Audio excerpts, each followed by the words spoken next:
What's up, Dip Nation? It's too much dip. It's Monday. Okay, I'm sorry. I'm Dave. What's up, Dylan? What's up, David? I really like that polo. You don't wear it enough. I hardly ever wear it, actually. I know, that's what I said. Thank you. It's fine. It looks good. It's a little, it's I like the white on navy blue. athletic, like techie material has come a long way. It looks old school. Like, yeah. You would probably get that at Academy, Sports and Outdoors. It's a bit heavy. It's definitely no rollback. No. Back or It's 20. no rollback. 20% off Back your or first 20, order. yeah. I've always said, like, college football isn't really here until you get that first, like, late night West Coast game. And we get one right off the bat. And I'm so excited for it. This Saturday. Do you think we could talk about it in the segment on the rundown? This Saturday, you have a chance to stay up until, depending on which time zone you're in, early hours of the morning watching football live. And that has me quite H at the moment. I'm talking 4.5 eggplant emojis. This fucker's got a boner, is what he's saying. Hey. I just get really hyped for that, man. I don't blame you. Can't get here soon enough. Let me, KJ, if you'll indulge me, both of you, give me a second. I want to introduce our next co-host.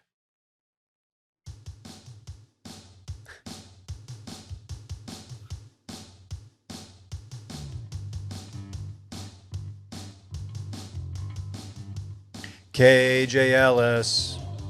Okay. Wow. KJ I will Ellis. balance. Okay. That's all. I thought you Let me know if deserved we're it. doing a verse too. Thank you. I appreciate it. I want to balance Dylan's like good shirt, bad pod techniques with bad shirt, okay pod techniques, because Randy like very kindly was like, hey, I'm going to put some time on the calendar for you and I to have a one-on-one regarding your camera setup. Oh. And I'm like, I think the resolution is a you problem, Chief. But now that I look at the camera, I realize my shirt selection's a me problem. So if my shirt looks like you're trying to fucking see porn on a 1990 like channel that you don't have on cable, it looks very like, Dude, I don't know, Clearly. psychedelic on my side. This is really weird. Right as you said that, you started to get pixelated, like it was an old school porn Like that you're watching on Cinemax. Right on cue. Yeah. Pretty Not wild. a special effect unless Randy's got something in his bag of tricks over there. It's like something I downloaded on Kazaa. Just fucked up my parents' when I was computer 14. forever. Yeah. Dad's like, we had this thing like a year. What happened? I don't know, Dad. Oh no, somebody freaking jacking The it. hard drive Not is me. 99% full. What happened? I've Somebody's jacking. no idea. All that P2P file transfer. Just you and Cindy Margolis, the internet's most downloaded woman, just having some one-on-one time. That she is famously the internet's most downloaded woman. Who is? I don't know. That was such a terrible tagline. I don't even know if it's Cindy Margolis, but I feel like Stern always introduced some lady as that, and I thought that was who it was. But anyhow, So I couldn't be happier to be here. man, me too. I couldn't be happier that you're happy. I'd like to see you in real time and not in this pixelated version. I don't really know what our options are. We could power through it. It's just, I like to see KJ's reactions.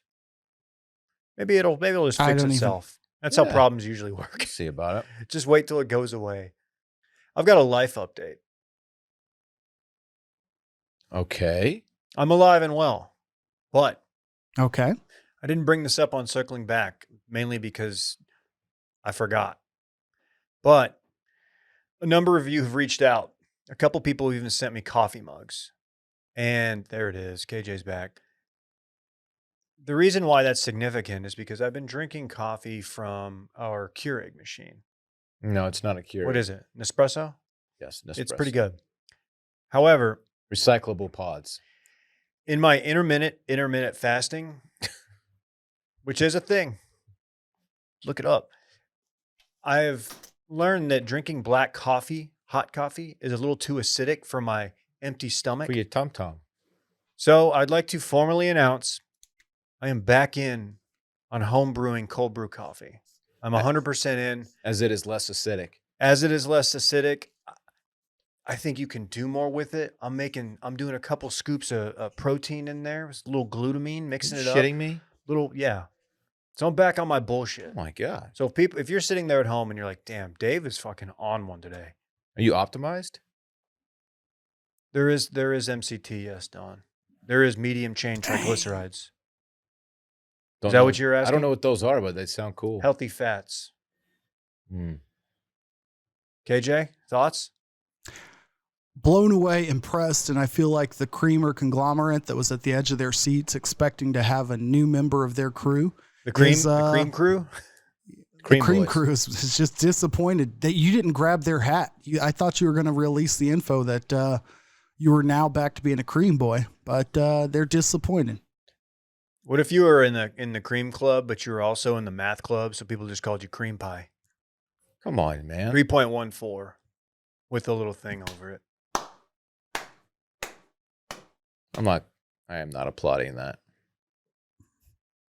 People at home know. Hey, why is Wuhan trending? Did the latest virus just drop? Deadly virus? New virus just dropped. No, Fauci is resigning, apparently. Oh, okay. Is he doing it live from Wuhan? No, it would be weird. It'd be a bad look, probably, as they are our adversary. And some have suggested a lab leak theory, which was widely thought to be a conspiracy theory 2 years ago. But now, some are saying it's possible. Intelligence sources included. Not to get political. Interesting. Just saying. For me, I don't care. I just want everybody to be healthy and free and doing ayahuasca with Aaron Rodgers, immunized and whatnot. But anyway, I'm drinking cold brew. So if you're noticing a new me, it's the cold brew. Hey, there's a segment on here that wasn't here earlier. It says D's wet. Says what? D's wet. DS wet. Somebody want to? D's I'd wet. like to take this opportunity to, tell everyone in my former home of Dallas, Texas, and the surrounding areas of Dallas-Fort Worth metropolitan area to stay safe. As you guys in Central Texas have recently experienced, there's been some precipitation.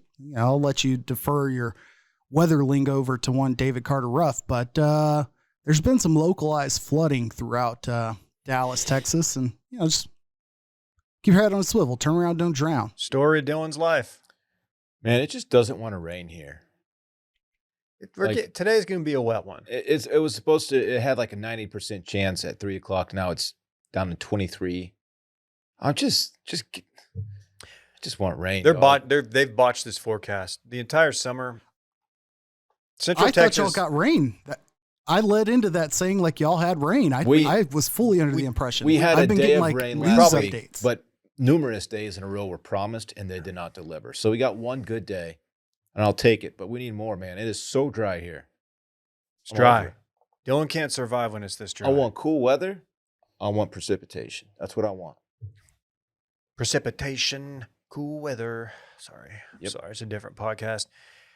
Hey, guys, it's Turpin time. I'd like to start by discussing not only Cavante Turpin, who, if you were a college football fan a few years ago, you know that name. And if you are a Dallas Cowboy fan or San Diego Charger fan who follows preseason football, you really know the name. That's fine. It's a interesting story. Didn't realize the baggage. Famously kicked off the TCU team by one Gary Patterson for not one but two incidents. Violence against women, not good. But, big but, pull up the Shannon tweet. First Take's own Shannon Sharpe would like to take credit for something. We're officially gatekeeping nicknames. And, man, this might be one of my favorite things that I've seen on Twitter, because Clarence Hill, who is a beat writer, Dallas Cowboys beat writer for the Fort Worth Star-Telegram, posted something, and Cavante Turpin scored 2 touchdowns, 2 punt returns, or 1 kickoff, 1 punt return. 1 kickoff, 1 punt. And I guess Shannon Sharpe is taking credit for calling him Turpin time. And he quote tweeted Clarence Hill, who did also commandeer and use the Turpin time nickname. And he said, "Don't steal my Turpin time without giving me credit. Go check the tapes." So he's saying, pull the tape, Randy. And when I saw this, I was like, this has got to be some kind of bit, because Turpin time, his name is Cavante Turpin. Yes. If you really think that this young man who's probably excelled at every level of football has made it all the way to professional football without someone coming up with that, the most obvious nickname in the NFL. His kindergarten teacher made that name when she called roll for the first time, day one. Probably, yeah, exactly. Everyone has given him that nickname. And now he's trying to gatekeep who could use it. Clarence Hill, who's by all accounts, I think, a good reporter, it's like, he was like, what? And then, of course, all the other Star Telegram and even some Dallas News people popping in like, yeah, that's pretty much all we said when he was at TCU before he was kicked off. Like, Turpin time has been a thing. Check the tapes, man. Randy, go to the next slide, because that's even better when he's responding and he's like saying, show me an article where you wrote it. On the show in June, somebody asked like, well, where did Shannon Sharpe see it? And then, he did famously call that he would be on an NFL roster, which that is a little bit of a surprise. But this whole thing is bizarre. First Take is bizarre for a lot of reasons, but I really like that we're taking credit for obvious nicknames now. I'm a little bit shocked that this even bubbled up to Shannon's radar, first and foremost, because while Clarence Hill is, a great beat writer, he's got 75,000 followers, 74.5 to be accurate. He didn't capitalize Turpin time like both words. He didn't hashtag it. He didn't make it a feature graphic. He just wrote Turpin and then the word time. Like, okay, it got 168 likes and 12 retweets. Why was one of the responses one of the 2 quote tweets from Shannon Sharpe? Like, that's a reach. Do we think he's doing a search to see, like, people search their name and he's doing a Turpin down? He's like, all right, who got my bit?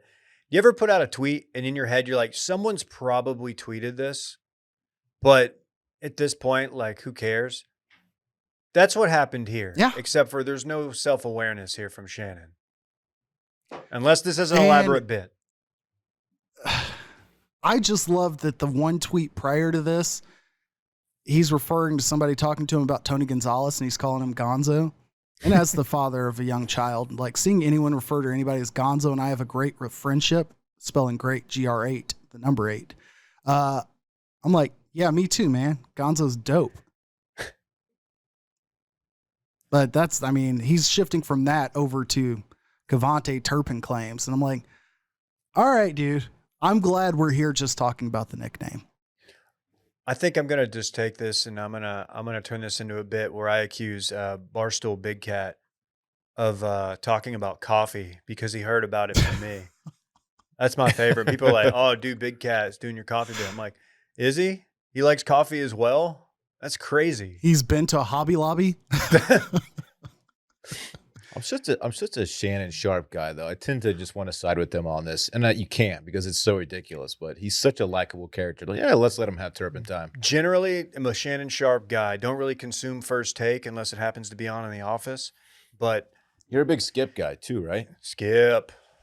You know who loved Shannon Sharpe and Skip, or just any ESPN programming, was Brando, whose last day was last week. But man, when they started getting into GOAT debates, Brando, our old intern, would just he would give us about a 6-minute monologue on why LeBron is the GOAT. But what was it? Jordan's the GOAT, but LeBron is also. He said, Michael Jordan is the greatest basketball player of all time, but LeBron James is the best basketball player of all time. And I said, I don't really know what you're talking about, Brando. That was probably the last 30 minutes of his internship. Like us breaking this down. Yeah. It's like, all right, man. Okay, you can have it. I don't really know what you're trying to say, but okay. And then I would defend. I would say, like, I would go off about how LeBron is, in my opinion, the second best basketball player of all time behind Michael Jordan. And he was acting like I was just trashing LeBron. I'm like, I'm giving him the number 2 spot. Like, that's pretty solid. Yeah, solid number 2. Yeah. I think he was trying to leave y'all with some knowledge of like how to package content for 2 different segments. The dude was like real like meta right there. It's like, not only is this one nonsensical thought to have at all, but you can get 2 segments as exemplified by years and years of First Take. I mean, he felt very strongly about what he was saying. I just wasn't quite sure of what he was saying. Love Brando. I love it. Love it. Yes. Miss him. KaVontae Turpin. I'm glad that we're having nickname fallout talk. I owe it to myself and all of those who have like left roses at the feet of the statue sitting in Fort Worth outside of whatever their stadium is called at the Gary Carter. Patterson statue. Amon Carter. Thank you. David pointed out, yes, he was kicked off the team for Dom Vi. I am curious to know, like, yes, I firmly believe he should have the opportunity at some point to continue his career as a football player. You know, he earned the right by like going and playing at the USFL, earned the MVP there. By all accounts, has not had any further legal issues, and he's like working for a spot to make it in the NFL. I'm fine. I'm just going to be very curious to know like how they handle it on a national level, if at all, like if they give that part of his story like any further discussion than to just say he's like somebody who's climbed out of like the depths of like playing through the USFL and all the way up to starting in the NFL. Like, Yeah, I wonder if out of college, let's assume he didn't have any of that baggage, if he would have been drafted at all, because the thing about him is he's like my size. And I don't think that's an exaggeration. He's like 5'9", 165, right? Yeah. So, which is insane to think about. I mean, a little twitchier than me. That's Cole fine. Beasley wasn't drafted, so that's like the next body comp I can think of, like at that height and weight. For some strange reason, like Texas Tech always had a small slot receiver that visibly resembled one another, but they were all stout individuals. Wes Welker, Danny Amendola, those are stout individuals. Julian Edelman is a very strong, like large human being, relatively speaking, just not very tall. But at SMU, and it doesn't always come back to me, but I'm getting back to the Cole Beasley thing. Years in a row, we had like 5'9", 160 players. And I would never have thought that would have translated until you see somebody like Cole Beasley. I don't think KaVontae Turpin 5'7", actually will have that impact. Yeah, 5'7", jeez. Will have that impact in the NFL quite yet, but he certainly has the potential to, because, I mean, hell, Cole didn't, famously like quit the team in training camp and quit football until like, I don't know, was it Tony Romo who went after him, or was it Kellen Moore? Somebody went after him and was like, dude, I think it was Garrett. Yeah. Like, I think Turpin has the opportunity, but it's going to be a year or two down the line. Is this dude expected to play some receiver, or is he just special teams guy solely? Right now, just special teams, but he played receiver quite well at TCU, unless he was playing SMU. He was pretty sick. Man, no, KJ. The punt return, the one he took to the end zone, he has like 2 or 3 steps until he's full acceleration. He's one of those guys. Like he caught the ball and he like hesitated, and a guy flew by him, and he went from a standstill to top speed in like 3 steps, and it was really fucking impressive. So he's excited. Yeah, he has make you look dumb speed for sure. Yeah. Randy, could you indulge me and hit the dip line? We're gonna do one dip line call today. It's time to hit the dip line. 833-371-3477. That's 833-371-3477. Dip in, dip out. Why didn't you let the full drop ride? It's time to hit the dip line. 833-371-DIP. Again, 833-371-DIP with 2 P's. Remember, dip responsibly. Oh, and this one, it's for Dippy. Could be about 4 seconds shorter than it is, but that's fine. I think it's perfect. Randy, hit us. Hey guys, Daniel from Salina here. I went and played golf with some friends. I wouldn't call them close friends, but anyway, I got 2 kids, so I never get out to go golf anymore. Finally get down to go play with them. They're members at a country club here in Dallas, and pay my guest fee, about $150, and then we play Wolf. And wouldn't you know it, I win Wolf and win about $60.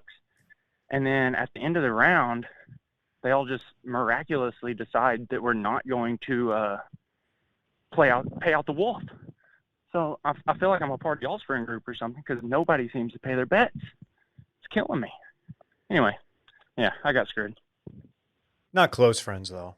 Yeah, I play golf with some acquaintances. Some people I am aware of, their existence. Look, if they picked up your tab, which is not cheap, $150, if you win $60 off of the people who paid for your golf, you do not collect on that bet. They did not pick up his tab. He paid it. Yeah, I think he paid that 150. He paid the 150. Oh, I thought he said they picked it up. Yeah. No. Are you sure? Randy, give us the first few seconds. He didn't really clarify. He said, I paid my guest fees. Yeah. Hey guys, Daniel. Let's run it back. Here. I went and played golf with some friends. I wouldn't call them close friends, but anyway, I got 2 kids, so I never get out to go golf anymore. Finally get down to go play with them. They're members at a country club here in Dallas, and pay my guest fee, about $150, and then we play Wolf. Okay. He said paid my. He didn't click. Okay, it could be interpreted either way. I think he means he paid it, though. I think you're right, but it's open to interpretation. There is a number in winnings that it becomes a really bad look if the person doesn't get paid out. If it's like $8, if I Dylan owes me $7 from Wolf, I'm never gonna care. Yeah, but 60 in this economy with this lunchflation. With the decline of the dollar as well, Dylan, something you have to factor in. Yeah, I think you also have to factor in, like, although you did pay your guest fee, you wouldn't be playing at this particular country club if not for their membership. So that might weigh into the equation a little bit too. Don't give me that look, KJ. That's true. It might be right. I obviously don't know, but I'm going to thumbs down it anyway. Okay. It's a bit sorry to be like, nah, we're just not going to pay out, man. I'm a member of a country club. There's a song. That's it. I remember. I know this. It's not a good one. It stinks. It's got some folky country paradoxes in it. Yeah, I don't know, man. This is weird because, yeah, you don't want to seem them ungrateful. You got the invite. You took their money. It's like, I would just fire out a Venmo. Yeah, send a Venmo request. Do it now. They're not good friends anyway. Who fucking cares? Yeah, I would also like to know if there's any precedent here. Have you guys played golf before? Did you guys gamble before? If so, what happened? Have you paid these guys out in the past? Because if you have and they're not returning the favor, that's a big problem. A lot of things at play here. KJ famously does pay his debts. For the most part, yes. And then when I don't, I come up with elaborate stories to go along with them. I feel like the note about them not being close friends makes me a little bit more sympathetic to his cause, because if they were close friends, as David pointed out, like there is a threshold of where like a bet being collected, any efforts can come off as petty if the number's low enough. However, I feel like if it's below $15, that should be settled in like the form of something not non-monetarily. Like that should be a visit, picking up lunch, picking up a drink on, during the round, or Vizzy, if you will. But once you get up over $20, like that's the point where I think all efforts to collect within 2 communication attempts, a Venmo and or a shot in the group text, maybe not directly like saying, hey, so-and-so hadn't paid my money, but maybe gloating about that you won.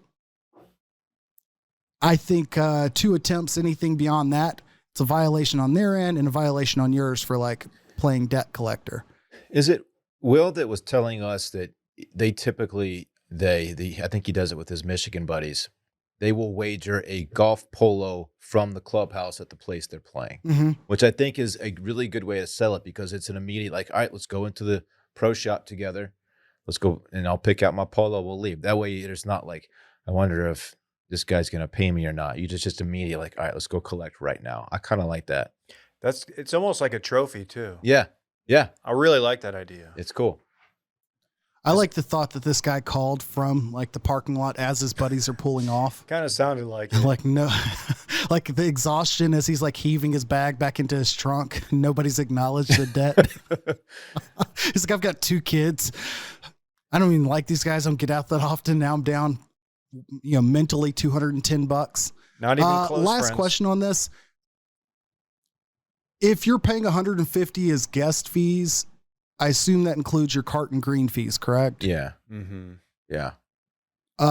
So the members would pay something smaller than that, but they would still have some sort of monies due that day, right? They may have to just pay for the cart. Yeah. The member fee is usually Yeah, when it's probably like 50-ish bucks, something like that. Yeah, Must be nice. Yeah, I feel like it should be well within range to say if it's $150, I feel like $50, like, I don't know. I don't know Wolf and the denominations there, but like anything that's under $50 a person, people should be very comfortable paying off, because then that guy would have had his day of golf for free. Boom. KJ has spoken. I like that. Hey, college football's back. Dylan. Yeah, buddy. Hey, do you want to continue the segment you started 24 minutes ago? Yeah, hey, it's officially called Football Week. I guess I don't know what they call it, Week 0. Introduce it. Think of like right now, off the dome. Just give us like a segment or college football introduction. It can be in a song, or it can be in a voice. College football starts this week. Okay. Week 0. Best game. I don't know. Maybe Vandy at Hawaii. 10:30 p.m. Eastern. Kickoff. Ooh. That's when the game starts, you see. Are we expecting a lot out of Vandy this year? I don't know. I don't think we are. It's an SEC program. It is. Famously. Yeah, not a whole lot of good games, but they are real college football games. A few that stick out just because they're schools I like recognize, Nebraska at Northwestern. What does that do for you, Dave? Scott Frost back at it again with the fans. Wyoming at Illinois. Doesn't mean much to me, but it might mean something to people that are from those places. I don't know. Vandy at Hawaii, like I said, those are the three that I'm kind of eyeballing at the moment. Dylan's watching those. I'm watching because it's real football. It's live bullets. We're getting going. You know what I'm saying? Like, these games count, Dave. Yeah, they do. And you know what, man? You can go over to DraftKings and do some wagering if you want. That doesn't start for another couple of weeks, but we will be bringing back the Thursday night live stream before kickoff, My pick's presented so by hot this year. DraftKings. Yep. I can't wait to see which bet KJ fakes this time. Wow. Okay. Wow. Okay. Fair enough. The truck nuts fell I will off. say about that Nebraska. Okay. Well, a week removed from knowing how to utilize a trailer hitch, I'm much more familiar with adhering things to the back of the vehicle. That was the thing nobody realized, is like, if I couldn't figure out how to like secure a 2-pound set of truck nuts to a vehicle, I just trusted like 1,000 pounds worth of furniture in his trailer. So I'm good now. Dude, I hate it. I hate it when my zip ties forget how to zip tie, They just decide not to. Nebraska Northwestern, we do need to at least give the acknowledgement that that is sponsored by Tums, as Scott Frost has recently walked back that his strength coach has been working the boys so hard that 20 to 21 people have thrown up during the workouts. Not even on the whole team. It was just the O-line, wasn't it? Wasn't it just the O-line? I think Which so. is just, I think so. you don't want anybody throwing up that much. This is too much, let alone one specific position group that happens to be very important. And to proudly publicize it in that way is also a bizarre move. It's like, Just old school. You don't get it. come play for me, where we're going to just, work you until you're sick on a regular basis. Not only are you going to puke and shit yourself, but you live in Nebraska. Right. Right. Omaha's tight. Lincoln, I can't speak heard- for, but I've Omaha's heard- all right. I've heard Lincoln is a good college town. But Have you? has there ever been Oh. a bad college town? Like, we've talked about this. Yeah. Or plenty. But like for D1, I mean, I don't know. I guess USC, LA sucks. I don't want to go there. I would say Wyoming, as we're on the topic today, but I don't know. I have no idea where Wyoming is actually at. Cheyenne, I assume, but fuck. Nobody knows. Oh, Or hey, to do this? You wanna do Pixelated it? KJ. you guys want to talk Manti? Yes. We watched the Manti Teo doc Yes. on Netflix now. Very interesting. 2 episodes, each roughly an hour long. Probably didn't need 120 minutes. Could have maybe done with 90. I was pretty glued the entire time. It was captivating, and I was surprised with how much of that story I had forgot about. I was surprised at how, when the story first dropped and I read the article on Deadspin that everyone read, you kind of assume that like some things are embellished and it just makes for a better story. And then you see this doc and the way they all explain it, nothing was embellished. It all happened exactly how you read about it. And it was pretty fascinating. Like he full on got duped. Yeah, I think the only thing, and I didn't go back and reread the original Deadspin article, but I remember when it first happened thinking that there's no way he's not in on it. Like I was one of the ones who just, based on what I was reading and the stuff out there, was like, oh, well, he's using this to launch pad, Yeah. Sympathy Heisman points. bid, all that. Yeah. And any inclination I had that might be the case is gone after watching that doc, because there's no way. He came across like a very genuinely decent human being. Yeah. I mean, immediately. Like Alyssa watched a little bit of it with me, and she's like, this guy seems like the nicest guy ever. And you're watching this and you're like, why would he agree to do this documentary and be interviewed? And like, I mean, I think most people have like pretty much forgotten about that story. Like hardcore college football fans, they remember it, but it's like, oh yeah, that's a thing from way back then. That was so funny, whatever. But like now, like, I don't know, for him to just openly discuss it in such a way, it's like, why is he doing this? But then at the end of the doc, he kind of goes into why he's doing it. And he kind of spins it as an inspirational thing, and how he's like defeated, all this negativity surrounding him, and which was cool to see. But I'm still just like, you probably should have just let this one go, man. If you're unfamiliar with the story, somehow, essentially what happened was you had one of the best college football players in the country. From the time he ended up at USC. Notre Dame, sorry. Almost went to USC. Wanted to. Weirdly. That was weird. Let's talk about that. Yeah, I'll get into that. From that time, like involved in a long distance relationship on Facebook with someone he had never met, but somebody who was cooking up an elaborate plot based upon their own issues, I would say, including like creating multiple profiles to like make this Facebook profile look good. This is like before catfishing was a thing. I didn't know what it was until this came out. And he never met this person, obviously, because they didn't exist. And he was duped, and it all kind of came to a head. I don't remember the timing being like right up to the Heisman and then the national championship game. Don't remember that. So their relationship spanned 2 years, 2 or 3, 2 or 3 years. And he did bring up, he was like, yeah, at this point, catfishing wasn't a thing. I had never heard the term. I didn't know what it was. And that does make some sense, because I think everyone modern day, as we've gotten used to technology and social media, there are many red flags that exist, and they were all there. She wouldn't FaceTime with them. Always had an excuse why they couldn't FaceTime, right? Stuff like that. Or she faked a car accident. So I was like, oh, I don't want you to see me like this until I've healed up. So they wouldn't FaceTime. And that was the reason why she didn't want to see him in person. But to be with someone for 2 to 3 years and never actually see this person in real life, never actually FaceTime this person, it is mind-blowing that he didn't pick up on it. Mind-blowing. Not only did she fake the car accident, also leukemia. So. Yes. And they had phone calls. They had phone calls throughout their relationship, just never FaceTime. Mm-hmm. The phone calls were with Renaya, who with Dr. Phil proved that he could actually fake a woman's voice. Okay, didn't expect so much Dr. Phil. Yeah.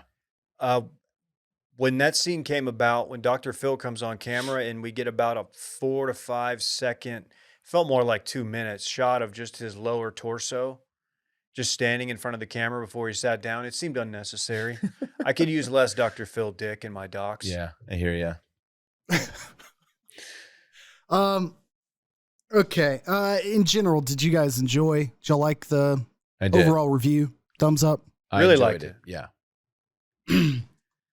I guess I have a few. I enjoyed it. I'll say that. A few things I took issue with. Like, I agree the term catfishing did not exist. But as we all can agree, like, To Catch a Predator / all of us growing up at our age ranges on AOL, MSN Messenger, all of those things, like the concept of someone communicating with you online and not being who you think they are, like that shouldn't be new. But I do not fault Manti Teo, like almost like 60, 70% of it. Like I get it.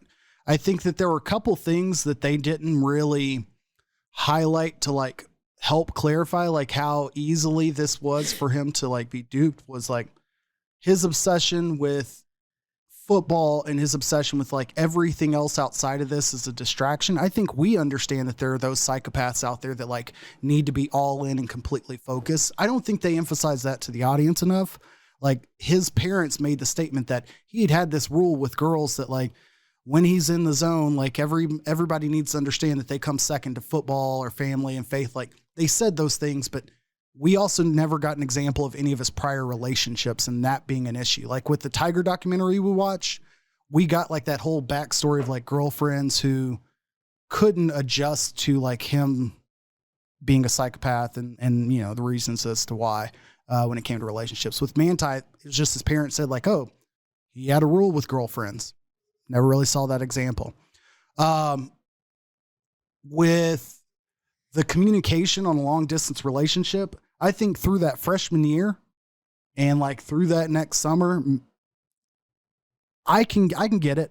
I think through my entire freshman year and the majority of my college experience, I think my girlfriend was at TCU at the time at freshman year. And then I dated a girl that was at A&M when I was in Dallas. So like that was a very familiar thing. Granted, in those scenarios, you're on the phone a ton. You obviously would meet up at some point, but I don't know how common FaceTime really was even for Apple that early on. He's a few years younger than me, so maybe it was more advanced for his college experience, but like Skype should have been a thing. Yeah. And they talked about having Facebook messaging, like conversations. We didn't get any of those actual transcripts. So like our whole reconsumption of this on his side, fully corroborated by like him, his roommate, his best friend, his parents, the news articles, I'll get back to the other issue I have with it. Like a ton of people on Naya's side, we just have her firsthand or their firsthand recollection of it all. Naya's transition to a woman, just for anybody Correct. who's not familiar. Yes. And whose pronouns we're not entirely positive on. So if I fluctuate, it's not intentional or dismissive. It's, you know, we haven't gone back to confirm. So Naya's point of view on this, like, is almost unchallenged. So we get all of his experience, Naya's reasons as to why this happened. And I'm like, there wasn't one other person who stepped in and like said, there was that cousin that she communicated with. That was weird. That was like the first checkbox that I think gave that green light. And that was a step like I don't think anybody would estimate taking, like creating like a faux connection for him to then verify your existence with. After that, like it was clear. I just hated not having some balance to like Naya's claim as to what the upbringing in that family was or reasons or any of that. You get that whole first episode just based on one point of view. I didn't like that part. Well, and even with that, there was nobody there maybe backing up Naya, but she comes off awful. Yeah. Like a complete, like, psychopath, like almost like with how she is almost taking credit. She doesn't seem remorseful. It was bizarre. It was bizarre. The self-awareness of there's the right thing and then there's what I did. So it's like almost like you can't come at me because I know it was wrong, but there wasn't that connection of like the significance of wrongness.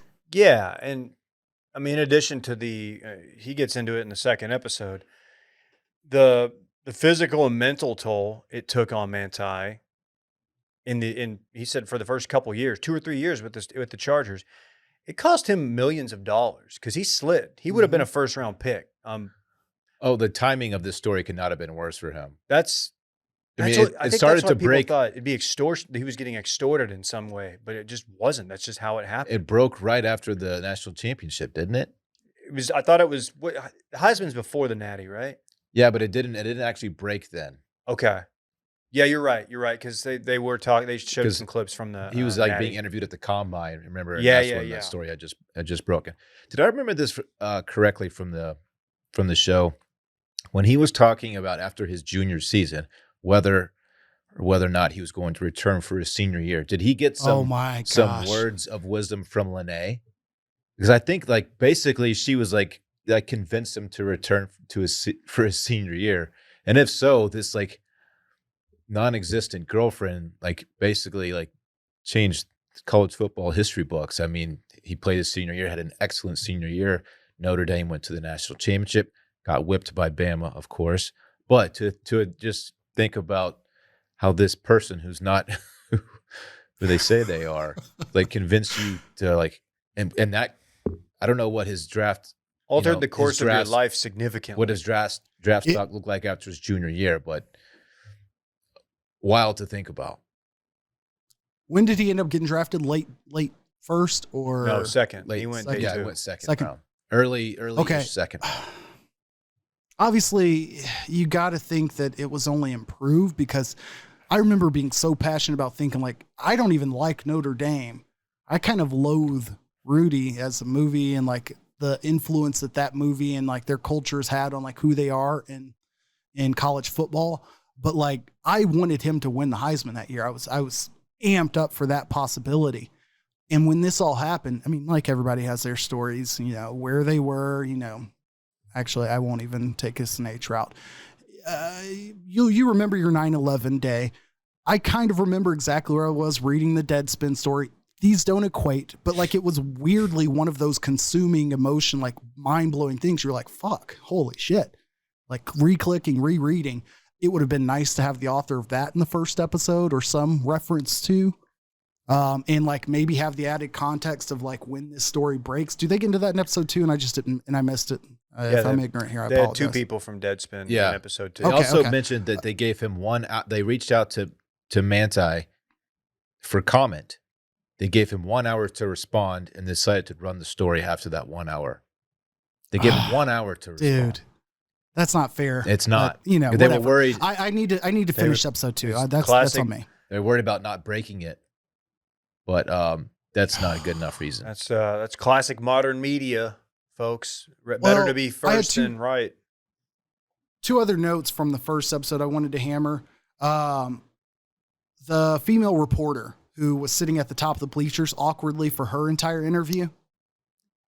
You know what I'm referring to, or the interviews I'm talking about? Very familiar. I remember her back in the day. She was way too happy about like the story and like obsessed with his like arc and story and not about the person. And maybe that tone changed, but like the joy she had about like the story of Manti Teo and his impact and this whole, you know, everything his family thought, like I just, knowing enough people who write about high school football recruits, the amount of personal involvement they have and personal awareness they have and passion for the people they have, it just seemed like there was a huge disconnect that like knowing the whole story, she didn't have the tone or the impression that like, man, this was devastating to the person that I, you know, became so familiar with. That was one. Second, fucking Jack Swarbrick being all over the first episode, the athletic director for Notre Dame, not a single position coach, which I get why the coaches wouldn't be involved, but like the athletic director talking as if he's like out there fucking talking to Manti every single day. And Jerry Jones about where his head was at. Yeah, he was very Jerry Jones in it. I'm like, dude, I get that he's the number 1 recruit in that class, but you're also Notre Dame. There's not a player who's come through there in the last 20 years that like, you haven't had a Trevor Lawrence type player or Justin Fields, like somebody who you know is transcendent or an Arch Manning type player. Manti wasn't that. And nobody should be confused to say he was. Like, he was very good. But even in that, like, there was an award ceremony. He's sitting next to like Luke Kuechly, I think. I couldn't realize his hair was so fucking curly. And like, and fucking Acho was on stage. Oh, which one? He was in the first seat, was Acho, Kuechly, and I didn't recognize the second person. Which Acho? But I'm like, I think it was Emmanuel. No, Sam. It was Sam. Okay. It was Sam, the good one. Okay. The talented The one who's not annoying. Exactly. Actually, it might have been Emmanuel now that I think of it, because the teeth were okay. Anyways, that's fucked up. So yeah, Jack Swarbrick and that lady, they just pissed me off. I forgot when we started this whole segment. I was supposed to toss this up because that was the step I was most impressed with. As anyone in internet with the tongue out. Anyone in internet 1.5 and onward understands the value of having somebody like visually like certify themselves with like, hey, how about you write your handle on a piece of paper and the date? Yeah. Just hold up like I'm four like, fuck, fingers or something. That would have got me, because relationships at that point were so fucking send me pics and or send me nudes. I kind of want to know if Naya at any point fabricated those. I don't need to see them too. Like, I don't need to see that, but like, that's how relationships go. Definitely. It was definitely a thought.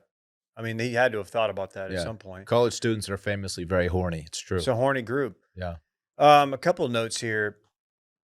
Manti getting better with age as far as looks. Very hot guy.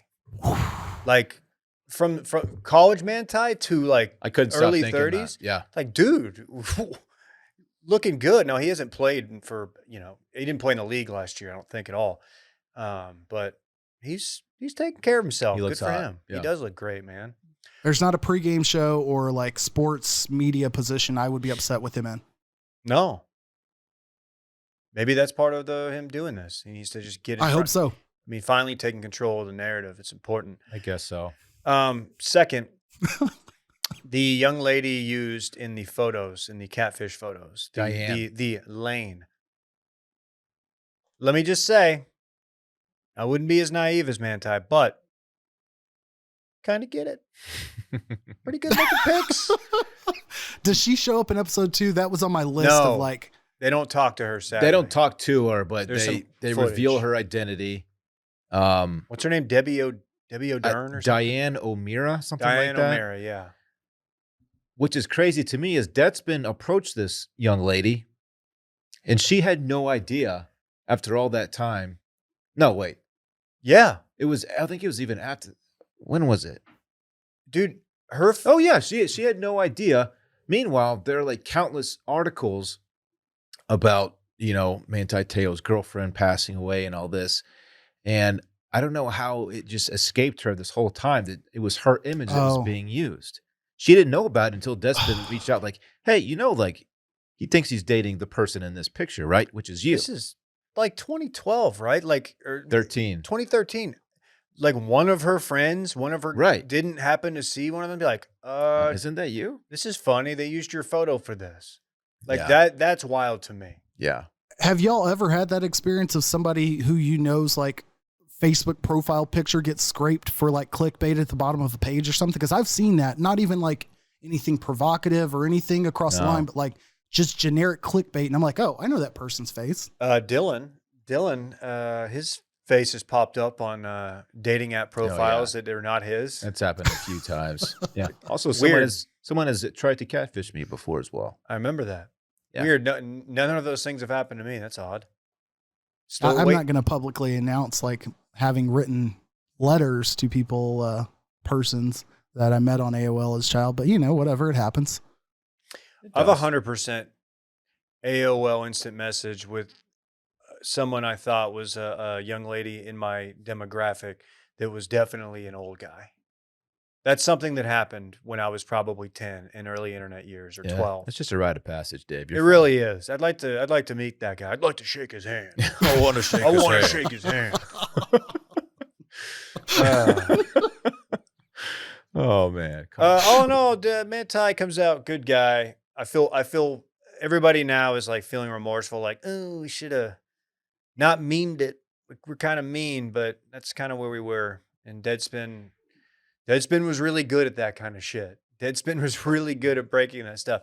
Then they got to be really, really good at it, and it ended their company. Although the Deadspin writer and his little intern guy, what they said was Tim Burke. Tim Burke. What they said was total bullshit. They said they didn't publish the story to embarrass Manti Teo. They did it to embarrass ESPN for falsely reporting on it. No, like, dude, that's such bullshit. Dude, they had a chance to go at that. the crown jewel of Notre Dame. Yeah. Like that checks.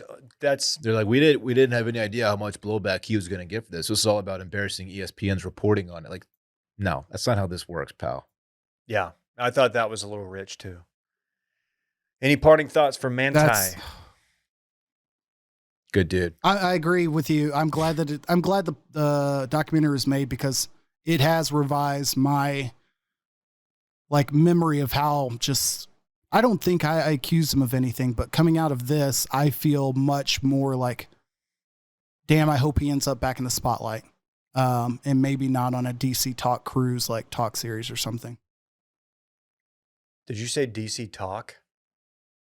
I did, but I know I'm mixing no, I thought LDS with it's fine. I think contemporary. No, it's okay. I just hadn't heard a DC Talk reference in a long time. You know what though? Good transition into our sponsor, BetterHelp. KJ, BetterHelp, because as we've learned, life is full of twists and turns, and it's important to show up for yourself through it all. BetterHelp is online therapy, and it will assess your needs and can match you with your own licensed professional therapist in less than 48 hours. That's pretty remarkable. They've got a ton of reviews. If you go to betterhelp.com/reviews, I mean, here's one from regarding, Andrew. Andrew's apparently the guy. Andrew has been amazing, very consistent with contact between sessions, always detailed during conversations, perfect fit. And that's what you're looking for with therapy. You want a good fit. Dylan, you've been pretty open about this kind of stuff. I sure have. Therapy is a wonderful thing. I think there's absolutely no shame in it. I think it's very healthy. Even if you feel like you got all your ducks in a row, it's good to go check in every now and then. Always good to check in. Yeah. Talk about whatever you got going on. It's not a crisis line. It's not self-help. It's professional therapy done securely online, available to people worldwide. You can log into your account anytime and send a message to your therapist. You can schedule weekly video or phone sessions so you don't have to be on camera if you don't want to. And getting therapy every week is as easy as a few clicks on your laptop or phone. With therapy, it can take a few tries to find the right fit for you. BetterHelp makes it easy and free to change therapists if needed. It's more affordable than traditional offline therapy, and financial aid is available. BetterHelp is a great way to invest in yourself. Check it out. So many people have been using BetterHelp that they're recruiting additional therapists in all 50 states. They're blowing up, and that's awesome. They've got a special offer right now for our listeners. Get 10% off your first month at betterhelp.com/muchdip. That's 10% off your first month of online therapy at betterhelp.com/muchdip. Randy, would you please help me out with a little UFC footage? We got to talk UFC 278 because my God, was it a banger. Oh, yeah, you want to just get bloody with it real quick? We got to talk Luke Rockhold, Paulo Costa. This was the fight. This was not the fight of the night, but up until that point it was. Luke Rockhold, 37-year-old guy, very handsome, former model. Paulo Costa, probably the hottest dude in the UFC. So people were saying this is the hottest fight in the history of mixed martial arts. You couldn't tell it from here. But Luke Rockhold hasn't been in the ring in the octagon in like a year and a half or whatever. So he gets in there. This is in Salt Lake City. It's at elevation. And the dude was gassed in the first round. And to his credit, he fought through it. He lost the fight, but he landed some shots in the third. And then the fight culminated when Luke's bloody face. Just hit play. Let's show Dylan. Let's see how Dylan thinks. I've seen this. Went. You've seen it? Revolting. Over Paulo Costa's face. Oh yeah, look at that. It's a blood smear. Hilarious. It's so twisted, and that is so Luke Rockhold. Over Paulo Costa's that's some extreme face. psycho shit, and I love it. So was it coming out of his nose? Yeah. Okay. He probably had his nose broken in the first round. It is, which made it very difficult to keep. I'm tapping out. I know he's trying. It was like a psychological thing. But I'm tapping out, man. He's built different. KJ, thoughts?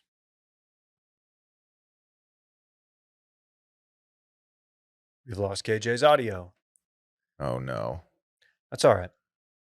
I'll give you my thoughts. That's give me your disgusting. thoughts. It's a good take. That's a take that most have.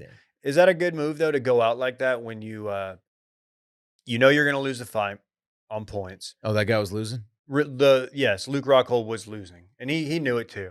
Dude, he could barely stand. It was unbelievable. Is there a point in UFC where there is like the blood is there's too much blood, they call it?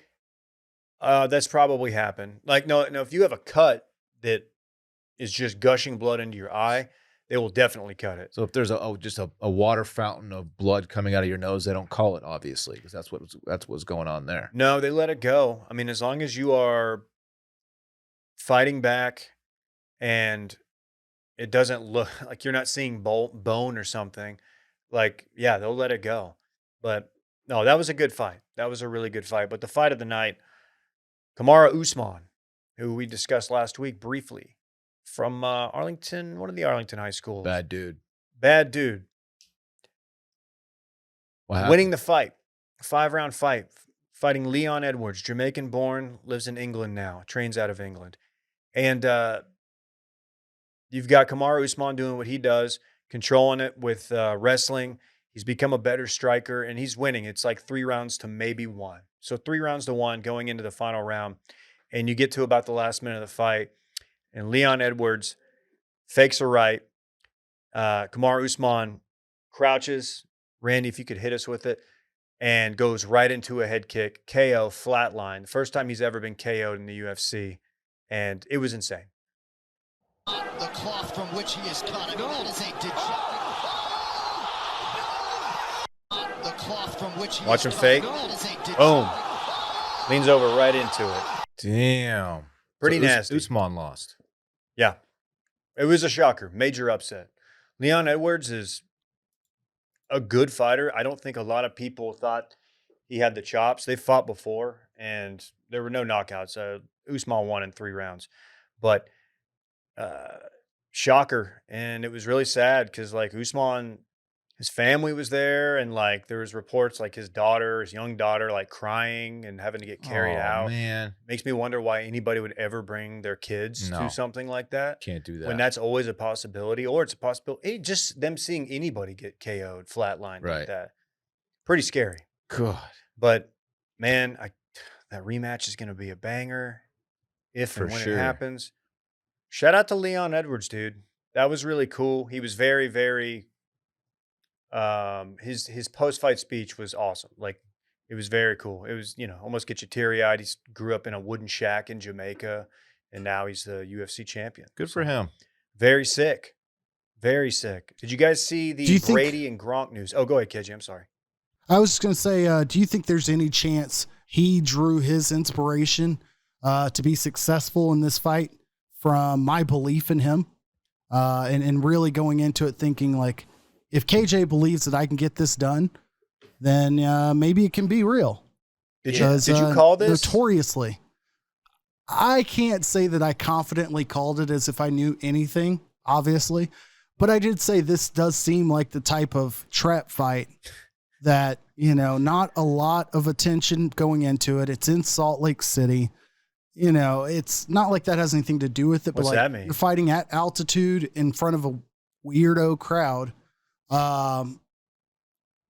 It just seemed like the random type of fight where, it's too much of a setup. A familiar fighter, not a whole lot of reason for Usman to be up for this, but all of the reason in the world for, Leon Edwards to be up for it. So shouts to him. I agree. The third fight should be worthwhile.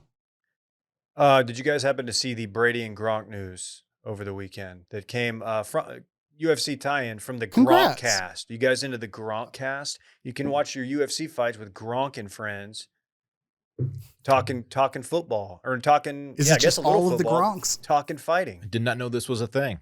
Let's So they had Dana White. Let's hear it. This kind of rocked the sports world for a little bit because it involves TB12. It's still there. You would have been. So I would have been. I'm the one. I worked to put that deal together for Brady and Gronk to come to the Raiders, and it was almost a done deal. And at the last minute, Gruden blew the deal up and said that he didn't want them. And Whoa. all hell broke loose, man. It was crazy. And Brady was already looking at houses, and it wasn't being said yet that Gronk was coming. So Las Vegas would have had Brady and Gronk the year that the Bucs won the Super Bowl, except Gruden blew the deal up. And there's so much story that goes along with this behind the scenes. And I was never going to tell that story till Gronk just said it, but yeah. And Dana, let me tell you what, Brady was what not happened, happy. and you just told the story. Guys being dudes. Wow. Breaking news. Wow. With the Gronk. John Gruden screwed up. County going to the Raiders. Okay, that's good. Yeah, that's Wait, why was I'm so confused. Why was Dana White brokering this deal? Dana's a power player in Las Vegas. That is a great question why he was middlemaning it, but I assume he has some kind of relationship with the Davis family. Jeez. And I know he's boys with Brady and Gronk. So yeah, that's pretty hilarious. And Gruden, I forgot about Gruden. Just man, was probably, happy to see his name out of the news for the last year or whatever. And damn, what could have been? The guy who blew it all up, John Gruden. Interesting. It sounds a little bit, I'm not like too good to be true because I wouldn't have cared about the outcome. I do believe that there probably were talks. I believe that Dana White would get involved. Being familiar with Jerry Jones, makes me always assume that if there's a rich guy in sports in town and around, there's no shortage of efforts to have them be involved in something.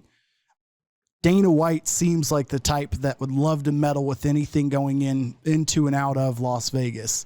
I just don't understand why Gronk would be so eager to have the story told unless it's just to get eyeballs onto this new Gronkcast thing.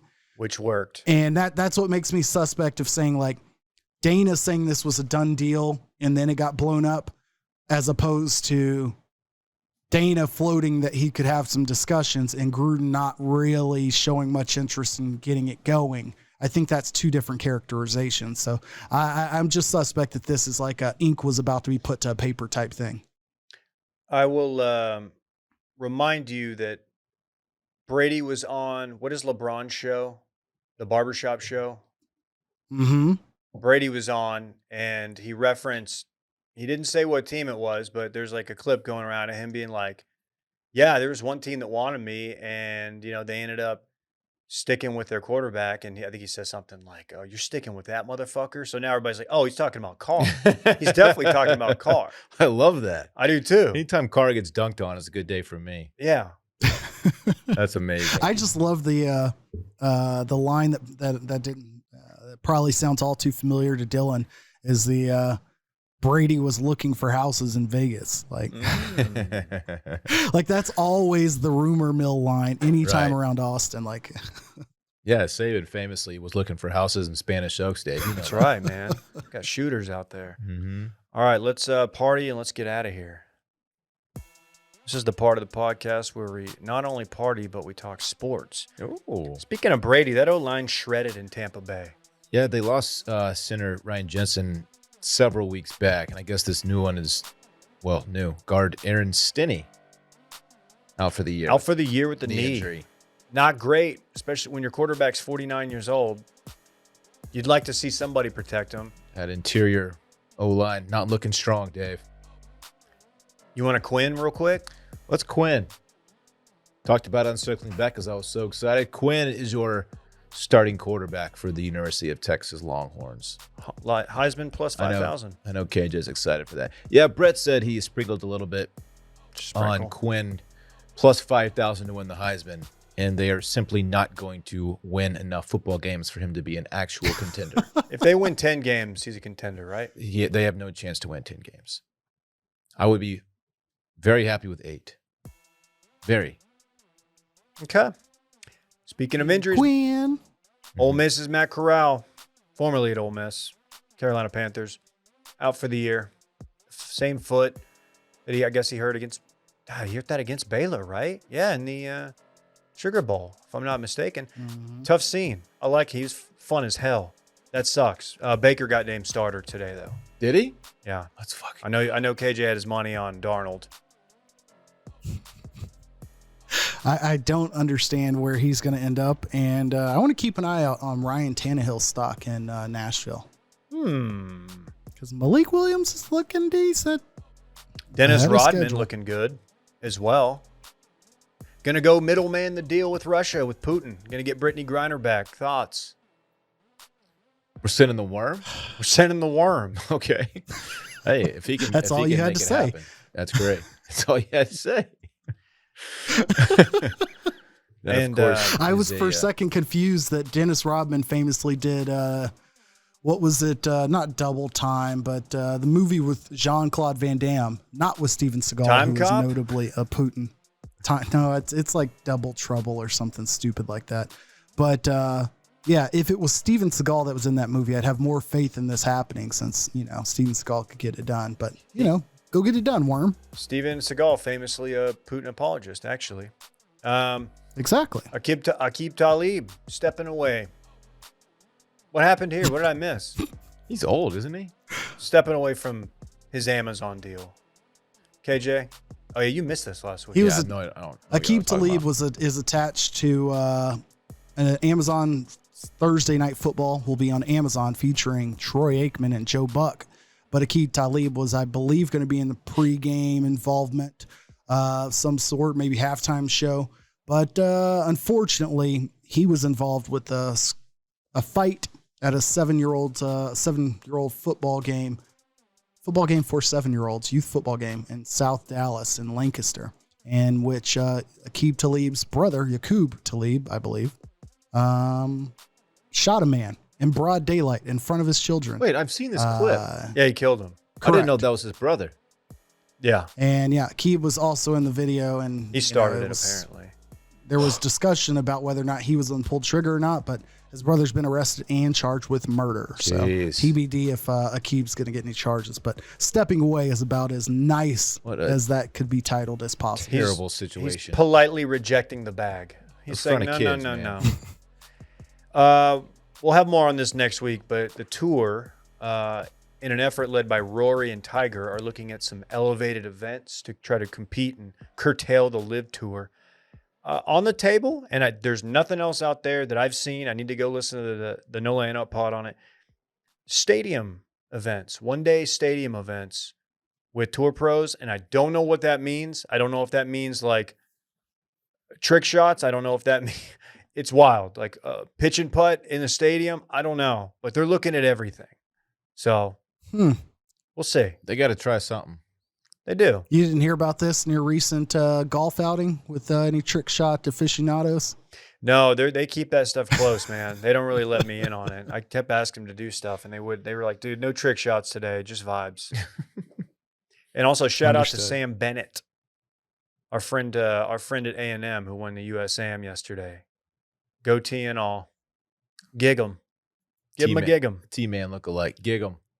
There you go. I'm famously married to an Aggie, so I can say that. Right. I forget that all the time. She's a 2%er, though. Yeah. All right. We have a very short run it back this week. Run it back then. Let's run it back. Of course, that is a segment during which we talk about what we already talked about. Dave is back on his bullshit, a.k.a. home brewing cold brew coffee. Optimized cold brew coffee. Very cool. No cream. New virus just dropped out of Wuhan. Sorry, Wuhan. No shit. Wuhan. Exclusive. I was thinking Wu-Tang. Yeah. Kind of the same wave there, a little bit. Sure. College football is officially back, as it famously couldn't get here soon enough. And finally, college students are famously very horny. The horniest group of people. Yes. Just horns. And that's all we have this week. It's been a jam-packed episode, a fun one. Been a big one. Yes. All right. KJ, Dylan, thank you. Everybody listening, don't forget, we'll be back with Thursday night live streams. Week 1 NFL. Until then, go leave us a review if you haven't. Thanks to everybody who did. 5 stars only. We will see you next week. I want my chips with the dip. That's all I know. I don't want my chips plain. I want my chips with the dip. So bring them dips.